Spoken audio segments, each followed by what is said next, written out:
രാഹുൽ ഗാന്ധിയും ആനി രാജയും നാളെ നാമനിർദ്ദേശ പത്രിക സമർപ്പിക്കും. ആനി രാജ രാവിലെ 10-നും രാഹുൽ ഗാന്ധി ഉച്ചയ്ക്ക് 12-നുമാണ് നാമനിർദ്ദേശ പത്രിക സമർപ്പിക്കുക. ഇരു സ്ഥാനാർത്ഥികളും കൽപ്പറ്റയിൽ റോഡ് ഷോയും നടത്തുന്നുണ്ട്. രാഹുൽ ഗാന്ധിയുടെ റോഡ് ഷോയിൽ 1,00,000 പേർ അണിനിരക്കുമെന്ന് UDF. റോഡ് ഷോ കണക്കിലെടുത്ത് കൽപ്പറ്റ നഗരത്തിൽ നാളെ ഗതാഗത നിയന്ത്രണവും ഏർപ്പെടുത്തിയിട്ടുണ്ട്. നാമനിർദ്ദേശ പത്രിക സമർപ്പിക്കാൻ ഇനി അവശേഷിക്കുന്നത് 2 ദിവസമാണ്.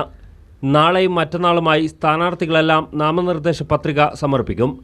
LDF സ്ഥാനാർത്ഥി ആനി രാജ രാവിലെ 10 മണിക്കാണ് നാമനിർദ്ദേശ പത്രിക സമർപ്പിക്കുക. കൽപ്പറ്റ സർവീസ് സഹകരണ ബാങ്ക് പരിസരത്തു നിന്നും പ്രകടനമായാണ് സ്ഥാനാർത്ഥി സിവിൽ സ്റ്റേഷനിലേക്ക് എത്തുക. സഹകരണ ബാങ്കിൻ്റെ സമീപത്തു നിന്ന്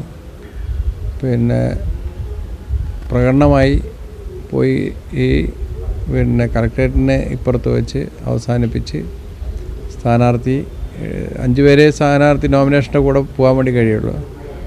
മുന്നണിയിലെ ഘടകകക്ഷികളായിട്ടുള്ള 5 പ്രധാനപ്പെട്ട നേതാക്കൾ പങ്കെടുത്തുകൊണ്ടാണ് നോമിനേഷൻ നൽകുന്നത്. അപ്പോൾ കേന്ദ്രീകരിച്ചൊരു പരിപാടിയല്ല. ഈ കൽപ്പറ്റ മണ്ഡലത്തിലെ പ്രധാന പ്രവർത്തകരും എല്ലാം പങ്കെടുക്കുന്ന ഒരു പരിപാടിയായിട്ടാണ് നടത്തുന്നത്. UDF സ്ഥാനാർത്ഥി രാഹുൽ ഗാന്ധി തൻ്റെ ആദ്യ മണ്ഡല പര്യടനം എന്ന നിലയിൽ നാമനിർദ്ദേശ പത്രികാ സമർപ്പണം തന്നെ വലിയ പ്രചാരണ പരിപാടിയായി മാറ്റാനാണ് തീരുമാനിച്ചിട്ടുള്ളത്. രാവിലെ 11-ന് ആരംഭിക്കുന്ന റോഡ് ഷോ 12 മണിയോടെ SKMJ സ്കൂൾ പരിസരത്തെത്തും. അവിടെ നിന്നും നേതാക്കളോടൊപ്പം രാഹുൽ ഗാന്ധി കളക്ടറേറ്റിലെത്തി നാമനിർദ്ദേശ പത്രിക സമർപ്പിക്കും. കോൺഗ്രസ് നേരത്തെ തന്നെ പ്രഖ്യാപിച്ചു കഴിഞ്ഞു, എല്ലാ പാർലമെൻറ്റ് മണ്ഡലങ്ങളിലും സിറ്റിംഗ് MP മാർ മത്സരിക്കുമെന്ന്. സത്യത്തിൽ ദേശീയ നേതാവെന്ന് പറഞ്ഞ ആനി രാജ ഇവിടെ രാഹുൽ ഗാന്ധിക്കെതിരെ മത്സരിക്കാൻ വന്നതാണ്.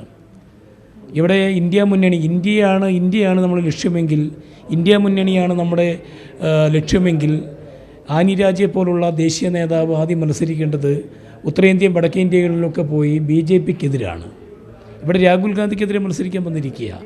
അതുകൊണ്ട് തന്നെ വളരെ വികാരപരമായുള്ള പ്രവർത്തകർ രാഹുൽ ഗാന്ധിൻ്റെ ഇലക്ഷൻ പ്രചരണ മേഖലകളും അതോടൊപ്പം തന്നെ മറ്റു കാര്യങ്ങളൊക്കെ ഏറ്റെടുത്തിരിക്കുക. 25,000 പേർ പരിപാടിയിൽ പങ്കെടുക്കുമെന്ന് UDF നേതാക്കൾ പറഞ്ഞു. NDA സ്ഥാനാർത്ഥി K. സുരേന്ദ്രൻ മറ്റന്നാൾ രാവിലെ 10 മണിക്കാണ് നാമനിർദ്ദേശ പത്രിക സമർപ്പിക്കുക. സ്മൃതി ഇറാനി പങ്കെടുക്കുന്ന റോഡ് ഷോയോടെയാണ് സുരേന്ദ്രൻ പത്രിക സമർപ്പിക്കുന്നത്. News bureau, Kalpetta.